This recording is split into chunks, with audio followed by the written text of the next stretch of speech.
ekipe ya Real Valladolid banganya na Las Palmas kimwe ku kindi Real Valladolid banganya na Las Palmas kimwe ku kindi ni migwi ibiri bona kuri hasi hariya imwe ni ya 17 iyindi ni ya nyuma ya 20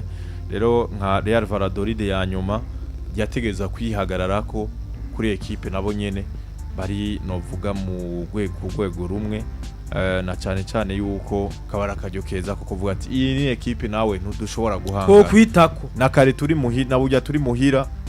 turashobora kuyitako hama byagoranye gose tugafuma tugabura iryo nota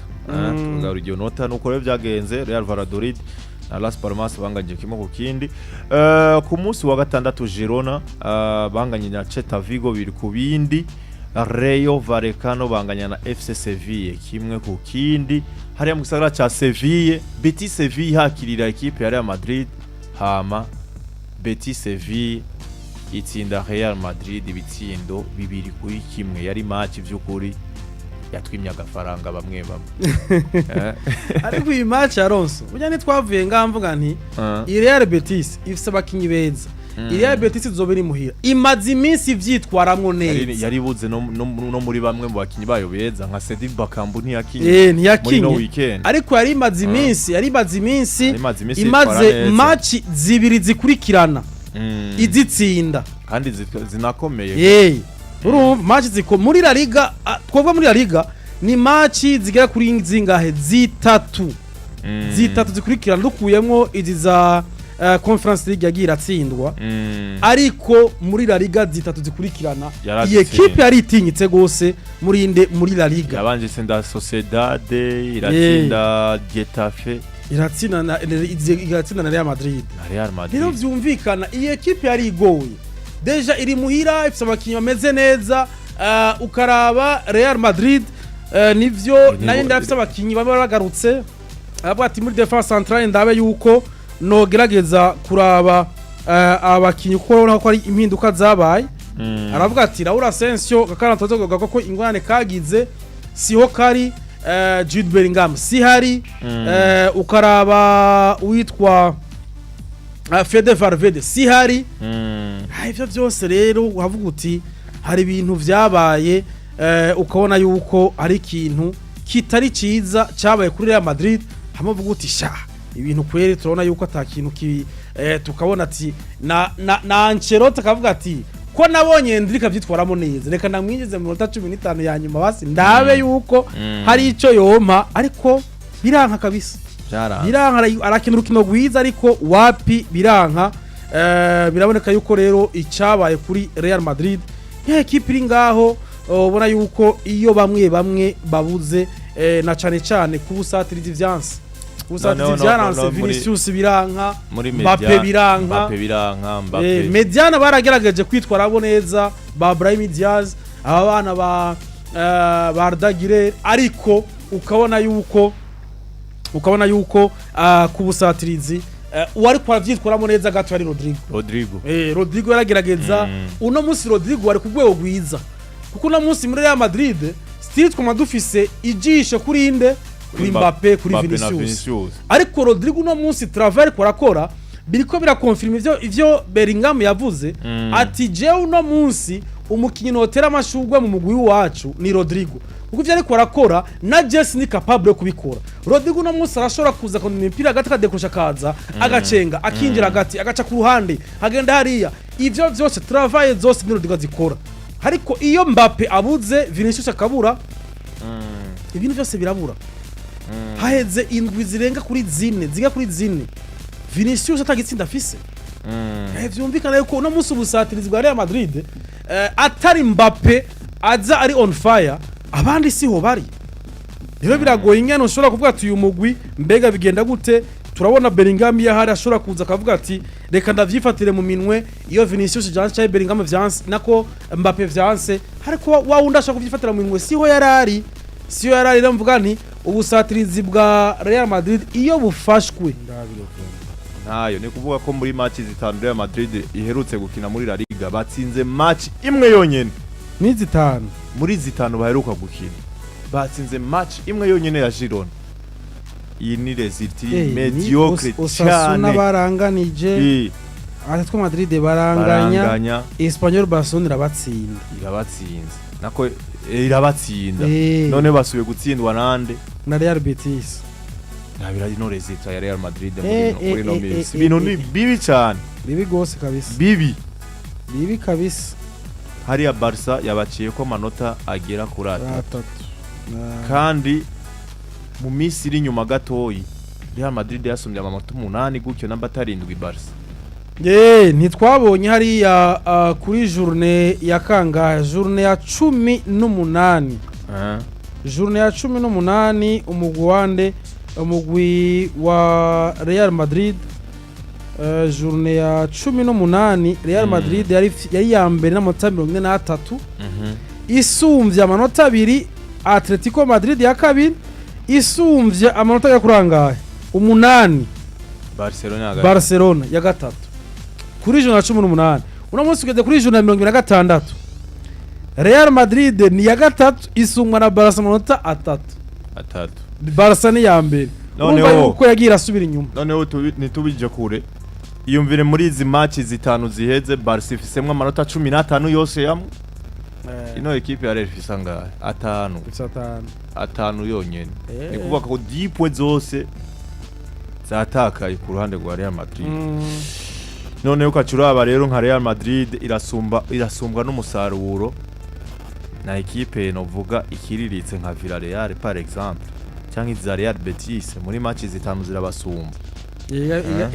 ega Villarreal ifite defete zitanu gusa Real Madrid ifite defete zine yegarije inshuro zitandatu Villarreal yifitiye match no munsi nuko ku zindi nkino hambavu y'ugo rukino rwa Real Madrid batsinzwemo na Betis Sevilla Atletico Madrid mwijoro bace bitsindira agatsindo kamwe konyene no equipe ya Bilbao kari gakwiye ni match yari igoye Alonso iyi match narayiravye ni match yari igoye mvuga yuko hari gihe amahigo atagutwengera muri football birabaho kuko mu minota no kwita nka 10 ya nyuma ya Atletico Bilbao bakubuse nk'amapoto nka 3 biranka complètement biranka baragerageza biranka ariko kuri umunota 56 wana yuko uyu mukinyi w'umunyargentine kabisa urona yuko muri Manchester City yari yabuzigana yexprima kabisa ingene ashobora kwerekana ko ari umukinyi akomeye arakora ibintu ukabona ati uyu mukinyi n'umwataka mwiza mwarayibonye muri Champions League batsinze yari Inter de Milan Inter de Milan banganyije kibeko kimwe batsinze 2-1 baraza igitsindo yatsinze ukora yuko yagwanye ararondera umupira aracenga aragenda ndavuga ati uyu muhungu kabisa arakaze uyu muhungu kabisa arakaze byumvikane ko Atletico Madrid navuga ati ntitunyerere duhuye na Bilbao nivyo biragoye ariko Alvarez bagitsindo kimwe giyaregitsindo kimwe kubusa bifata ikibana ca kabiri Real nayo yasomaye bifata ca gatatu nuko ku munsi w'Imana Leganes batsinda Getafe itsindo kimwe kubusa equipe ya Barcelona itsinda ibitsindo byinshi cyane gose Real Sociedad ibitsindo bine byose kubusa bivanye n'ikarata y'umutuku uriya mukinyi wa Real Sociedad ya Ronse no mukinyi yitwa Elistondo kumota 10 hari kare jo bundi namwe ndaraba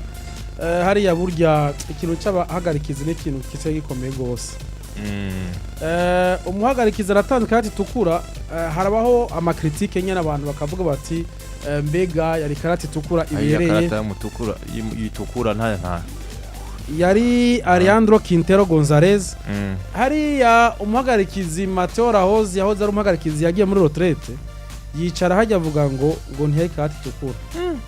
abandi bati ntiyari karate tukura gute Daniel Defenseur akoze ikintu nka kirya baramusize arakweze Daniel Olmo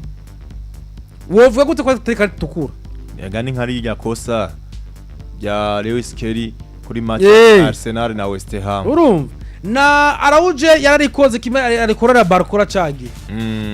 Daniel Defenseur yakoze ikosa ijya ryo ryose karate tukura urumva bisigura karate tukura rero ni FC Barcelona ivyitwaramo neza noneho Barca mukinyi idakwiye ahubwo nkuko no mumenyereza wabo yabivuze ati Barca by'ukuri ni equipe iri mu bihe bya muri no saison nziza cyane ariko wewe ugira ibibazo cyane gose yuhuye nayo mutanakwiye aho bibabikomeye biba bibi cyane musore hari Gerard Martin iko igitsino ciwe ca mbere muri Laliga atangura karere wiwe muri A iko novuga urya yavuze ngo mbaye titire ngo inakipe nyambwiye ati ugatsinda igitsinda ngo ca nkuru umushatsi wanje wose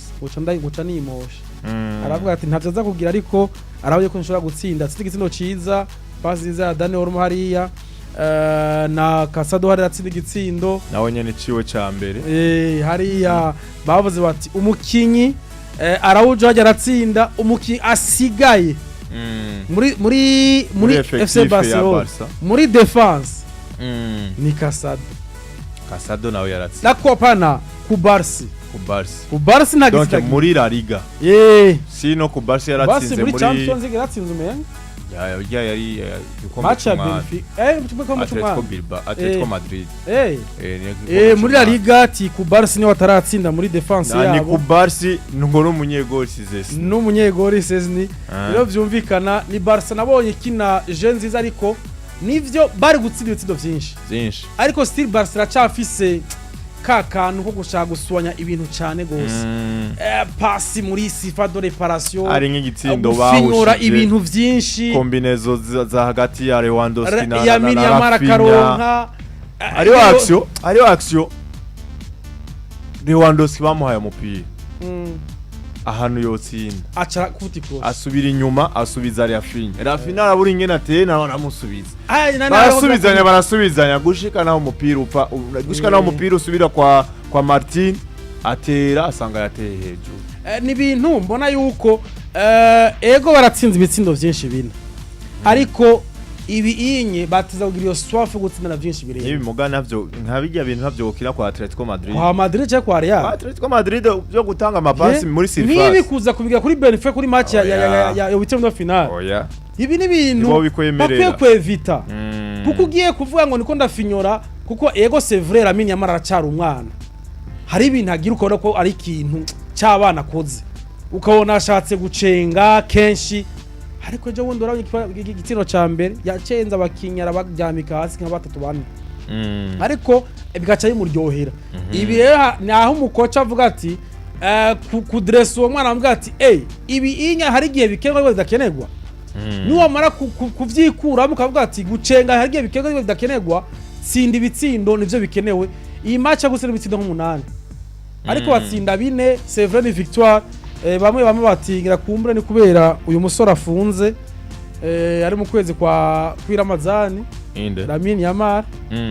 atingira kumbure ngo kuko yanasohotse urukino ruheze ataryohewe bamukonsora hariya Rafinha